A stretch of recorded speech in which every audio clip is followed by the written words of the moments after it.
good morning. So, mga karils, mga kaibig, nandito kayo sa Manila Cathedral. Yan. So, yan. Tapos naka-parking kami dito sa may Blyco.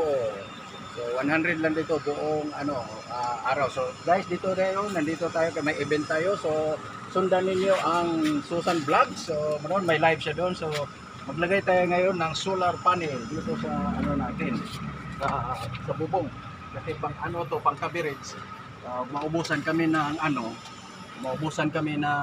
battery, may charge kami. So yan, i-explain ko ninyo, makita din to nyo sa YouTube yung ko gawa. So yan, punta yan doon. Ayan. So yun. So, yan, movable yan. So magpunta ako sa likod para i-lock natin.